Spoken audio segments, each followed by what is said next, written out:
ನಮಸ್ತೆ ಕರ್ನಾಟಕ. ನಾವು ಇವತ್ತು SBI ಮ್ಯೂಚುವಲ್ ಫಂಡ್ನ ಬೆಸ್ಟ್ ಲಂಪ್ ಸಮ್ ಇನ್ವೆಸ್ಟ್ಮೆಂಟ್ ಬಗ್ಗೆ ಮಾತಾಡೋಣ. ಲಂಪ್ ಸಮ್ ಇನ್ವೆಸ್ಟ್ಮೆಂಟ್ ಅಂದರೆ ಒಂದೇ ಸಲತಿಗೆ ದುಡ್ಡು ಹಾಕೋದು. ನೀವು 1 ಲಕ್ಷ ದುಡ್ಡನ್ನು ಒಂದೇ ಟೈಮಲ್ಲಿ ಇನ್ವೆಸ್ಟ್ ಮಾಡಿದರೆ 5 ವರ್ಷಕ್ಕೆ ಅದು 7,95,000 ದುಡ್ಡಾಗುತ್ತೆ.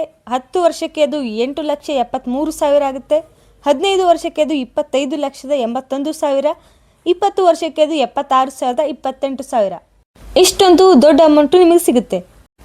ಮತ್ತು ಈ ಫಂಡ್ನಲ್ಲಿ ನಿಮಗೆ ತಿಂಗಳಿಗೊಮ್ಮೆ ದುಡ್ಡು ಹಾಕೋ ಕಿರಿಕಿರಿ ಅನ್ನೋ ಟೆನ್ಷನ್ ಇರೋದಿಲ್ಲ.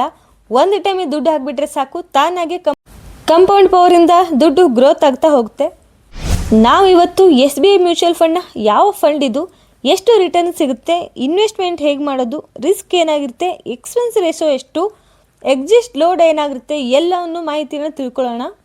ಯಾಕಂದರೆ ಯಾವುದೇ ಮ್ಯೂಚುವಲ್ ಫಂಡ್ನಲ್ಲಿ ದುಡ್ಡು ಹಾಕೋಕ್ಕೂ ಮೊದಲು ನಮಗೆ ಅದರ ಬಗ್ಗೆ ಕಂಪ್ಲೀಟಾಗಿ ತಿಳಿದುಕೊಳ್ಳುವ ಅವಶ್ಯಕತೆ ಇರುತ್ತೆ. ಸೊ ವಿಡಿಯೋನ ಕಂಪ್ಲೀಟಾಗಿ ಕೊನೆವರೆಗೂ ನೋಡಿ ಮತ್ತು ಸಬ್ಸ್ಕ್ರೈಬ್ ಮಾಡಿ. SBI ಫಂಡ್ಗಳಲ್ಲಿ ಒಂದಾದ SBI ಲಾರ್ಜ್ ಮತ್ತು ಮಿಡ್ ಕ್ಯಾಪ್ ಫಂಡ್ ಬಗ್ಗೆ ಇವತ್ತು ನೋಡೋಣ. ಇದೊಂದು ಡೈರೆಕ್ಟ್ ಫಂಡ್ ಆಗಿದೆ. ಲಾಂಚ್ ಆಗಿದ್ದು 1 ಜನವರಿ 2013. ಇದರ AUM 35,000 ಕೋಟಿ ಇದೆ. ಮತ್ತು ಇದೊಂದು ಈಕ್ವಿಟಿ ಫಂಡ್ ಆಗಿದೆ. ಕಂಪ್ಲೀಟಾಗಿ ನಿಮ್ಮ ಎಲ್ಲ ದುಡ್ಡು ಈಕ್ವಿಟಿನಲ್ಲಿ ಹಾಕಲಾಗುತ್ತೆ. ಇದರ ಎಕ್ಸ್ಪೆನ್ಸ್ ರೇಷೋ ಅಂದರೆ ನಿಮ್ಮ ದುಡ್ಡನ್ನು ಇಟ್ಕೊಂಡು ಕೆಲಸ ನಿರ್ವಹಿಸ್ತಾರಲ್ಲ ಅವರಿಗೆ ದುಡ್ಡು ಕೊಡೋದು ಅಂದರೆ 0.73% ಅವ್ರು ದುಡ್ಡು ತೊಗೋತಾರೆ.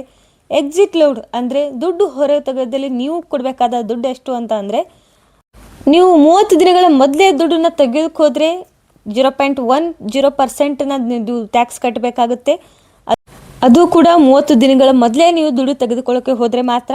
30 ದಿನಗಳ ನಂತರ ನೀವು ದುಡ್ಡು ತೊಗೊಳಕ್ಕೆ ಹೋಗಿದ್ರೆ ಯಾವುದೇ ಥರದ ಫೀಸ್ ಇರೋದಿಲ್ಲ. ಲಾರ್ಜ್ ಆ್ಯಂಡ್ ಮಿಡ್ ಕ್ಯಾಪ್ ಫಂಡ್ನ ಲಂಪ್ ಸಮ್ ಇನ್ವೆಸ್ಟ್ಮೆಂಟ್ ಅಂದರೆ ಒಮ್ಮೆಲೆ ದುಡ್ಡು ಹಾಕೋದು ಅಂದರೆ 5,000 ಹಾಕ್ಬೋದು. SIP ಇನ್ವೆಸ್ಟ್ಮೆಂಟ್ ಅಂದರೆ 500 ಮಂತ್ಲಿ ಕಟ್ಟಬೇಕಾಗುತ್ತೆ. 99% ಈಕ್ವಿಟಿ ಫಂಡ್ನಲ್ಲಿ ನಿಮ್ಮ ದುಡ್ಡನ್ನು ಹಾಕಲಾಗುತ್ತೆ. Large and mid cap fund top holding companies ಯಾವುವು ಅಂತಂದರೆ HDFC, Reliance, Axis bank, SBI. ಇನ್ನು ಲಾರ್ಜ್ ಮತ್ತು ಮಿಡ್ ಕ್ಯಾಪ್ ಫಂಡ್ನ ಟ್ಯಾಕ್ಸ್ ರೂಲ್ ಬಗ್ಗೆ ನೋಡಬೇಕಂದ್ರೆ, 1 ಲಕ್ಷ ದುಡ್ಡನ್ನು 1 ವರ್ಷಕ್ಕೂ ಹೆಚ್ಚಿಗೆ ಫಂಡ್ನಲ್ಲಿ ನೀವು ದುಡ್ಡನ್ನು ಇಟ್ಟರೆ ಲಾಂಗ್ ಟರ್ಮ್ ಕ್ಯಾಪಿಟಲ್ ಗೇನ್ ಪ್ರಕಾರ 10% ಟ್ಯಾಕ್ಸ್ನ ಕಟ್ಟಬೇಕಾಗುತ್ತೆ. 1 ವರ್ಷಕ್ಕೂ ಮೊದಲೇ ನೀವೇನೋ ದುಡ್ಡನ್ನು ತೆಗೆದುಕೊಳ್ಳೋಕೆ ಹೋದರೆ 50% ಟ್ಯಾಕ್ಸ್ನ ಶಾರ್ಟ್ ಟರ್ಮ್ ಕ್ಯಾಪಿಟಲ್ ಗೇನ್ ಪ್ರಕಾರ ನೀವು ದುಡ್ಡನ್ನು ಕಟ್ಟಬೇಕಾಗುತ್ತೆ. ಬನ್ನಿ ಈ ಫಂಡ್ನಲ್ಲಿ ದುಡ್ಡು ಹೇಗೆ ಸಿಗುತ್ತೆ ಅಂತ ಚಿಕ್ಕದಾಗಿ ಎಕ್ಸಾಂಪಲ್ ಮೂಲಕ ಹೇಳ್ತೀನಿ. 1 ಲಕ್ಷನ ನೀವು 10 ಇಯರ್ಸ್ಗೆ ಇನ್ವೆಸ್ಟ್ಮೆಂಟ್ ಮಾಡಿದ್ರೆ ಇಂಟ್ರೆಸ್ಟ್ ನಿಮಗೆ ಸಿಗುತ್ತೆ 7,80,460 ರೂಪಾಯಿ. ಮೆಚ್ಯೂರಿಟಿ ಅಮೌಂಟ್ ಟೋಟಲ್ ಆಗಿ ನಿಮಗೆ ಸಿಗೋದು 8,80,460 ರೂಪಾಯಿ. ಅದೇ ನೀವು 2 ಲಕ್ಷ ದುಡ್ಡನ್ನ ಇನ್ವೆಸ್ಟ್ ಮಾಡಿದ್ರೆ 10 ವರ್ಷಕ್ಕೆ ಇಂಟ್ರೆಸ್ಟ್ ನಿಮಗೆ ಸಿಗುತ್ತೆ 15,60,927 ರೂಪಾಯಿ. ಮೆಚ್ಯೂರಿಟಿ ಕಂಪ್ಲೀಟಾಗಿ ನಿಮಗೆ ದುಡ್ಡು ಸಿಗೋದು 17,60,927 ರೂಪಾಯಿ. ಸ್ನೇಹಿತರೆ, ಇದೊಂದು ಲಾಂಗ್ ಟರ್ಮ್ ಬೆಸ್ಟ್ ರಿಟರ್ನ್ಸ್ ಕೊಡುವಂಥ ಫಂಡ್ ಆಗಿದೆ.